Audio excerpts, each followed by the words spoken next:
Muito bom dia, feliz sábado. O livro de João, capítulo 9, a partir do verso 39, disse o seguinte: Disse Jesus: Eu vim para esse mundo para julgamento, a fim de que os cegos vejam, e os que veem se tornem cegos. Alguns fariseus que estavam com ele ouviram e perguntaram: Acaso nós também somos cegos? Isso é Laodiceia perguntando para Jesus. Jesus disse: Se vocês fossem cegos, não seriam culpados do pecado. Mas agora que dizem que podem ver, a culpa de você ou de vocês permanece. Jesus tinha acabado de curar um cego de nascença e ele disse que cria em Jesus e o adorou. Então vamos nessa expectativa e nessa linha tênue, que é uma linha perigosa do Evangelho.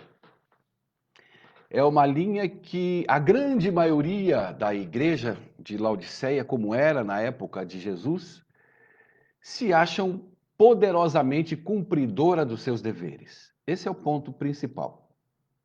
Não passam de encontros sociais, pessoas que vivem assim e tentam atrair pessoas para acoplar a essa sociedade humana dentro da igreja.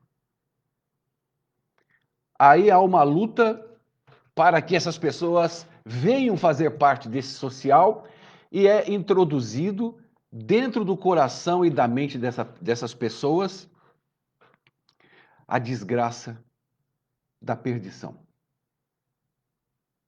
Vou explicar. Hoje nós vamos falar por que se perde a fé.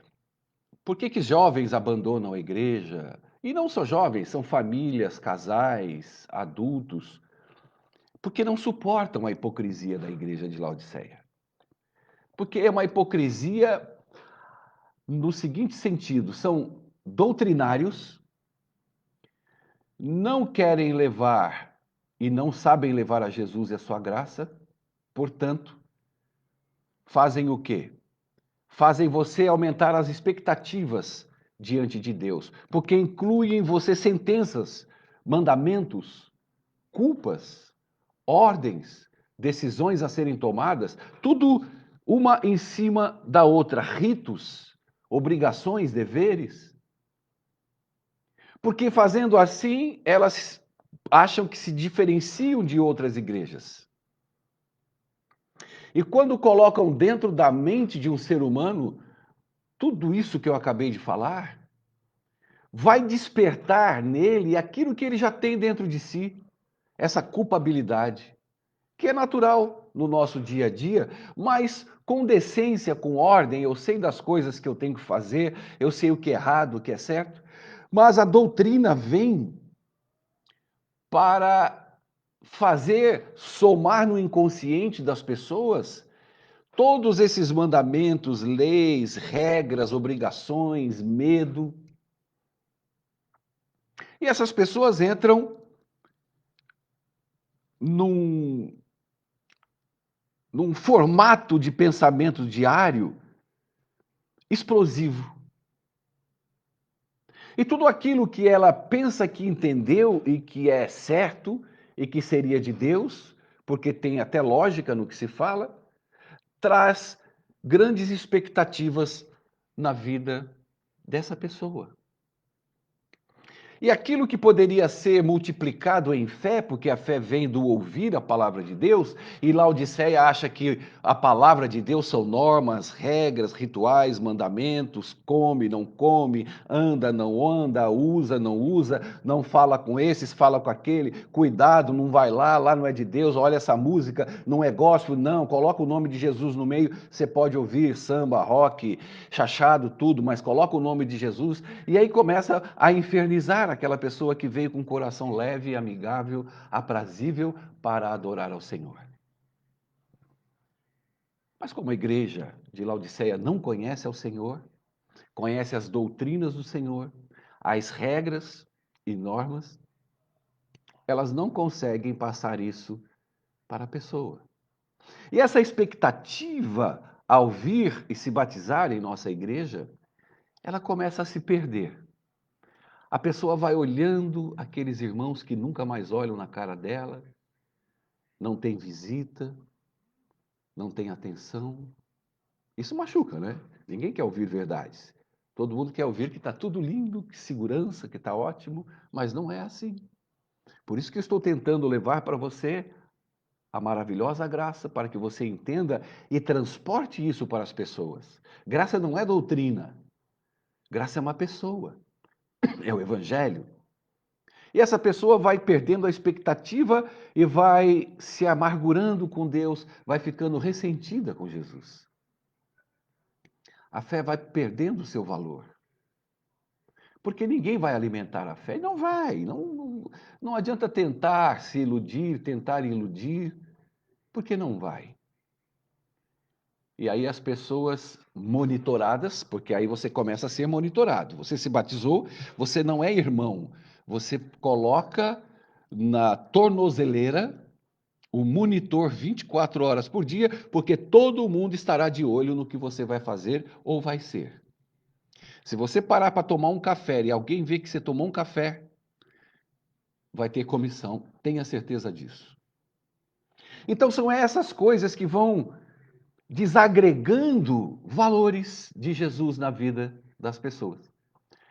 E você começa a ler o Evangelho de carreirinha do Novo Testamento, você começa a entender como Jesus tratava os pecadores, como Jesus tratava as pessoas, como Jesus tratava os legalistas, como Jesus levava a fé, o amor e o incentivo para que as pessoas fossem e eram perdoadas por ele e seguissem o bom caminho da fé do Evangelho, como os discípulos fizeram durante 3 anos e meio ao lado de Jesus e foram se converter somente no Pentecoste. Mas não, mas a igreja exige. Exige, mesmo que for falsidade, mas finja que você é santo, que você vai fazer parte da nossa sociedade laodiceana do sétimo dia. Isso não tem nada a ver com a doutrina adventista. Isso não tem nada a ver com ser adventista do sétimo dia, muito pelo contrário. O adventista seguidor da graça, entendedor da graça, cumpridor do requisito que são o fruto do Espírito, ele não vai ter esse problema.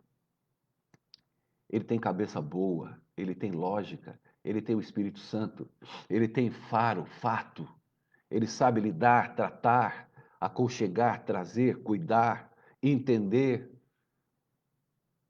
E aí a pessoa vai perdendo a expectativa, vai ficando amargurado, e aí ele começa a questionar a Deus. Com qualquer coisa que começa a acontecer, essa dor, esse não conseguir seguir essas regras, essas normas, principalmente eu tenho que obedecer, mas obedecer o quê? Os mandamentos eu não obedeço porque eu peco, porque eu penso, porque eu falo, porque eu erro, porque eu ainda não superei alguns detalhes da minha vida. Mas eu sou obrigado, porque assim eu sou ensinado e cobrado. E aí ele começa, além de questionar, a murmurar no seu coração. E a sua fé vai se esvaziando. sem perceber. E ninguém está nem aí. A pessoa vai se aquietando, calando a boca, chegando na igreja sozinha, vai embora, perde a vontade de se comungar com os irmãos, porque tem a cabeça totalmente pervertida por Laodiceia. E é isso que o inimigo quer. Essa perversão, essa moralidade, esse legalismo, é ele que faz as pessoas chegarem nesse ponto. Aumentam o que já existia na mente. Promovem leis e normas que já tinha dentro de mim. Aí aquilo tudo triplica, porque agora tem Deus, tem o nome de Deus. E aí eu vou ficando cada vez mais, ou me tornando um murmurador. E a minha fé, eu não consigo encontrar. Aí eu começo a me autossentenciar. E aí eu começo a ler que nada pode me separar do amor de Deus. Mas que amor! Porque se eu peco, eu estou perdendo o favor de Deus. Se eu não cumpro aquilo que me ensinaram que eu devo fazer, como Deus vai ouvir a minha oração? E aí essa fé vai esfriando, vai se perdendo, e o seu comprometimento com Deus, ele vai deixando de existir. É uma pena. É muito triste isso. E muitos ficam e vivem perdidos dentro da igreja, porque, como Pedro, eles dizem: Senhor, para onde nós vamos? Só que ao invés de ele seguir ao Senhor, ele segue a igreja. Aí ele tenta recompor aquilo que se perdeu nele, ouvindo vários homens, vários pastores, vários líderes, vai no YouTube, vai para Novo Tempo, vai para um novo estudo bíblico, aí ele vai ficando cada vez mais louco. Aí ele não entende mais nada, aí ele começa a assumir a podridão que ele é e a não aceitação de Jesus daquele que não consegue cumprir as normas, as regras, as leis e guardar os seus mandamentos. Aí o cara enlouquece de vez. Aí ele não tem forças para caminhar. Aí o pecado começa a sobressair na vida dele. Por quê? Porque ele começa a deixar a videira verdadeira. Ele não se vê digno, porque ele vê uma igreja dizendo na televisão, no YouTube, que ele, depois de salvo, batizado, ele tem que guardar a lei e os mandamentos, e ele não consegue. E ele não consegue seguir aqueles ritos, aquelas normas, ele não tem vontade de estudar a lição, e para ele isso é pecado, porque enfiaram na cabeça dele que se ele não estudar a lição, é pecado de morte.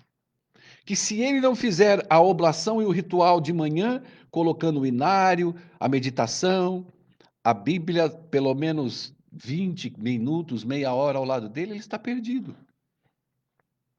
E aí montam rituais na cabeça do pobre pecador. E esses que fazem isso não carregam com a ponta do dedo nada do que ensinam. Isso que é o pior da história. Mentem, não cumprem com as mentiras que levam. Porque se o cara é sincero e faz tudo isso com amor, com adoração e acha que isso é a vida e vende isso para o outro, pelo menos ele é sincero, está errado, está mentindo. Mas essa sinceridade do lado doutrinário se perde. Ele vira um monstro do evangelho. Ele vira um carrasco do ser humano. Ele vira um servo do pai da mentira. Porque no fundo ele sabe que o que ele está ensinando é mentira. Mas ele precisa ganhar almas para trazer e mostrar na igreja que ele batiza. E a igreja se posiciona de Laodiceia que tem que ter 40 batismos no mês. Existe uma meta, existe um alvo. Eu não sei de onde isso é tirado. De qual evangelho? De qual doutrina? De qual doutrina? De qual graça? E aí sai todo mundo aloprado para se mostrar na igreja. Não é por amor à alma humana, tenha certeza disso, não. Porque não conhece a graça, não conhece a Jesus. Laodiceia quer número, Laodiceia quer pescar no aquário, quer que alguém converta para depois pregar o sábado para o convertido. Porque ele não sabe pregar a graça. Ele não sabe, não tem paciência e tem uma meta a cumprir. Triste realidade. E esses que nascem na igreja, se desenvolvem olhando isso, entram na mesma situação daquele que entrou nisso. Porque o jovem olha e fala: meu Deus, o coração dele é sincero com Deus. Ele tem os seus desejos de jovem, mas ele fala, ele não consegue entender, ele não sabe explicar, ele não sabe a verdade, porque não lhe foi ensinada, mas ele entende que não está certo. E é mais um perdido dentro da igreja. Melhor que saia, Jesus diz. Ou que entenda e obtenha e viva os frutos, ou saia, porque saindo eu tenho uma chance, o Espírito Santo diz, de trazê-lo novamente para os meus seios. Mas não, é forçado, é chicoteado, é monitorado. Eu já fiz pregação de pessoas estarem num sítio e os jovens todos sentados à beira da piscina, batendo o pezinho na água e não podiam entrar porque ainda não tinha dado o pôr do sol. Como se entrassem na piscina, tivesse transgredido o sábado, o dia feliz. O bendito dia feliz. E eles ficaram 15 minutos ou mais aguardando uma buzina tocar e o Espírito Santo liberar. Podem ser felizes agora, porque o sábado ainda não acabou. Agora acabou. Sejam felizes no domingo. É assim que vai se introduzindo na cabeça de quem está perdendo a fé. Aí, a partir desse momento, liga um radar dentro dele e ele se torna apenas um observador da fé. Ele começa a analisar as pessoas, as pregações, quem é quem na igreja, aí começa a ver absurdos, né? Falsos, mentirosos, santos sabáticos, e eles sabem a vida que tem fora da igreja. E aí esse radar já despertado, ele se torna um analisador da fé, aí ele já está num caminho a um passo, a um passo de desacreditar na graça de Jesus. E nesse momento a gente já sabe que ele esfriou, ou ela, ou o jovem, começa a se tornar um cético. Aquilo que eu falei, pô, esse cara, esse ancião, pô, eu sei tudo que ele faz na casa dele. E o cara tá lá, blá, blá, blá, blá, blá, blá, blá, blá, blá. Você precisa fazer isso, fazer aquilo, o cara não faz nada. Você precisa guardar a lei, precisa guardar mandamentos. E sabe que são tudo podres e imundos. Aí virou cético. Aí o jovem olha tudo aquilo e fala, meu Deus do céu. Aí começa a se tornar cínico. Vai para a igreja, estão pregando e ele está assim. E não vê a hora de acabar o culto. Escola sabatina nem pensar. Não tem prazer. Mas aí ele já está perdido. E aí o cinismo toma conta da vida da pessoa. Aí Deus está em descrédito. Aí ele dá de ombro quando alguém fala da graça e do amor de Deus. Aí ela ouve, ele ouve e fala, uhum, porque tudo o que ela aprendeu vai em descompasso com o que se está ouvindo. Nunca lhe foi ensinado o amor de Deus. Tem pessoas que falam comigo, irmãos, que têm 15 anos, 10 anos, 7 anos, 20 anos de igreja e nunca ouviu esse tipo de pregação. Nunca, nunca. A igreja de Laodiceia, ela prega a graça para a salvação. Aí é unânime, todo mundo concorda, do porteiro ao presidente. No pós-salvo é que o couro come. Aí a doutrina rasteira da cobra rasteira entra. Porque aí se vende o que se tem. Porque não tem a graça e não tem o amor. Não vai viver, não vai ensinar, não vai saber ensinar. Aí a pobre alma cínica, Deus em descréditos, acaba qualquer valor moral. Aí ela parte para o tudo ou nada. Já estou ferrada. Não guardo mandamentos. Não consigo guardar lei. Sou um pobre, imundo, sujo. Toda essa igreja que eu estou vendo se diz pura, santa, pastor, ancião, presbítero, mulher de pastor, é tudo santo. Ninguém peca, porque todo mundo guarda os mandamentos depois de salvo.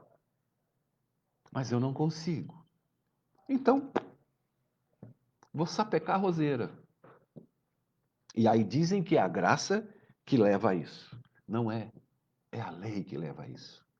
São os mandamentos que levam a isso. São as doutrinas que levam a isso.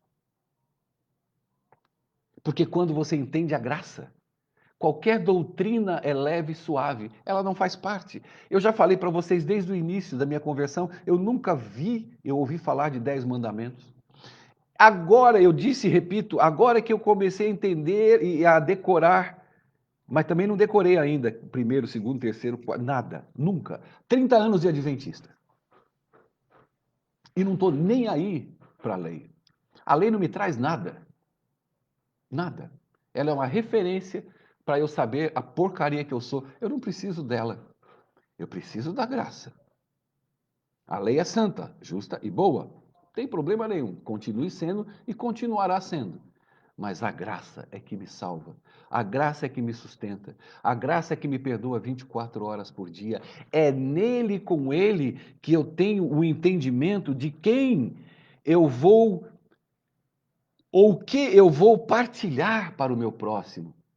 Um novo mandamento vos dou, Jesus diz. Novo. Qual é o novo? Amai uns aos outros como eu vos amei. Como eu vou amar uns aos outros como ele me ama, se eu não conheço ele, só conheço as doutrinas? Eu conheço as doutrinas, normas, regras e lei, e tem a Jesus que me ensina. Aí eu sigo o que me ensinam. Doutrinas, normas, leis. E aí, quando eu encontro alguém, o que eu vou transferir para essa pessoa? Regras, normas, doutrinas, o que fazer, onde andar, o que falar, onde pisar, o que comer, o que guardar, o que não guardar. É isso que eu vou levar, porque é isso que eu conheço, é isso que me ensinaram e é isso que eu vivo. Agora, quando eu jogo tudo no saco do lixo e jogo aos pés de Satanás e corro para os pés da cruz do Calvário e suplico misericórdia para aquele que me salvou e que há de me santificar pela graça, nele, nesse amor que eu descubro, que eu conheço e que eu vivo, aí eu amarei uns aos outros como ele me amou. Porque agora eu entendo que o amor dele nada poderá separar desse amor. A palavra nada não tem tópicos, é nada. Nós vamos encerrar. Mas eu quero que você entenda uma coisa. Deus criou os céus. Ellen White diz que ele tinha o céu deles e que Jesus ampliou. Talvez para nós, né?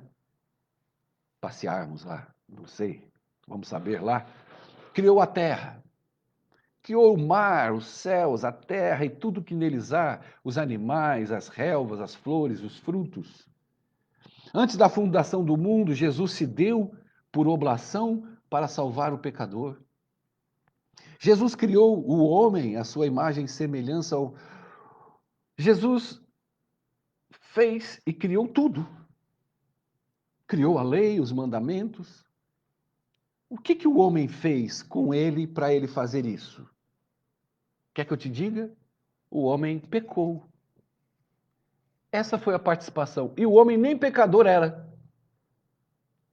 E Jesus fez tudo. E o homem, para ajudar a Jesus, pecou. Olha que lindo. E aí Jesus criou a salvação, fez, deu a vida, derramou a graça, o amor, construiu. Agora, hoje o homem quer ser participante da salvação e da santificação? Deus fez tudo sempre. O homem não fez nada e desgraçou quando fez. Agora, Laodiceia sai do fundo do inferno e diz: ora, Agora eu estou salvo. Jesus me salvou porque é mérito dele. É isso que ela prega. Então vamos lá, Jesus, o que eu tenho que fazer? Te obedecer? Me dá poderzinho que eu vou obedecer e vou guardar a lei e os mandamentos. Então esse homem imprestável, a partir de Laodiceia, virou meritocrático. Tem os seus méritos na santificação. Eu me canso de ouvir tanta besteira, tanta vaidade. Eu sou obediente. Não, eu tenho Jesus, estou salvo e sou um homem obediente. Aí eu pergunto, você é obediente em quê? Tem um amigo meu que nem soube responder, disse, Deus sabe. Claro, né? Que Deus sabe. Deus sabe tudo. Que você não é obediente, Ele também sabe. Eu sou um pecador obediente. Da onde saiu isso? Da minha... Pelo amor. Se você é um pecador, você é desobediente. Porque é só isso que você e eu prestamos. Por isso, os méritos da graça. Por isso que a graça não é doutrina. A graça é uma pessoa. O amor é uma pessoa. A bondade é uma pessoa. Se o Espírito e vai ser retirado da terra, aí você vai saber quem é você. Nós só vamos, como povo de Deus e remanescente, estarmos vivos porque estaremos selados com o caráter de Jesus. Estará o sangue do Cordeiro na nossa fronte, o nome dele, e seremos intocáveis. Porque entre eles se matarão, se comerão, se devorarão. Porque isso é o ser humano. Então não se iluda. E você que está fraco na fé, que está nesse caminho que eu descrevi hoje, perdendo a sua fé, stop! Joga fora tudo que você aprendeu uma vida inteira. Pode jogar sem medo. Não só joga, pisa, sapateia em cima. E vai falar com o teu Salvador, o teu Senhor. Só isso, não faça mais nada. Cala a tua boca, cerra os teus ouvidos, vai ler os evangelhos do Novo Testamento com oração e com entendimento de Deus e fala: Senhor, eu estou aqui. Estou me entregando para ti. Eu não tenho fé, não tenho vontade, não tenho desejo, não tenho ânimo, não quero olhar a cara do povo da igreja, não quero pisar num templo, não tem problema nenhum. Mas fale isso para ele. Coloque, tire da mão da igreja a tua santificação e coloque nas mãos de Jesus. Você vai me procurar e vai falar, Sherry, como muitos já fazem. Louvado seja o nome do Senhor, o meu Salvador e Santificador, Jesus o Cristo. Então é só Ele e é nele. Depois as coisas virão, as doutrinas farão parte, você nem vai perceber. Mandamento, tomar sol, fazer ginásio, tudo isso sai natural. Eu faço com prazer, com alegria. Eu não faço nada para ser. Por eu ser em Cristo que eu frequento a igreja, amo os meus irmãos, amo os uns aos outros como ele me ama. Porque isso é mérito dele. Não tem mérito em mim algum. E deixará de ter em você. E você saberá levar a verdadeira fé para as pessoas, tá bom? Que Deus te guarde, te abençoe. Um feliz sábado. É... Francisco, Sherry é o Caio Fábio Adventista, maluco, beleza. Um abraço, meu irmão. Deus te abençoe, porque você é um tremendo pastor, um tremendo cantor. Eu não digo tremendo como homem, porque você também não é nada como eu, mas é um homem que Deus escolheu e agraciou para ter o conhecimento, da graça de Jesus. Fechou a conta e passou a régua. Deus abençoe, te guarde e continue firme, Chico. Eu continuarei em nome de Jesus firme e tenha certeza que está vindo um monte de gente conhecendo o verdadeiro Evangelho. E eu sei que você é um lutador há mais de 50 anos. Você luta por esse Evangelho da verdade, como Paulo lutou, como todos lutaram e todos se ferraram. Com os homens, mas foram conhecidos por Deus. Forte abraço, compartilhe esse vídeo e Meu nome é Sherry Filho. Se você estiver no YouTube, se inscreva no meu canal, ative o sininho e deixe um comentário e um like. Um abraço. Tchau.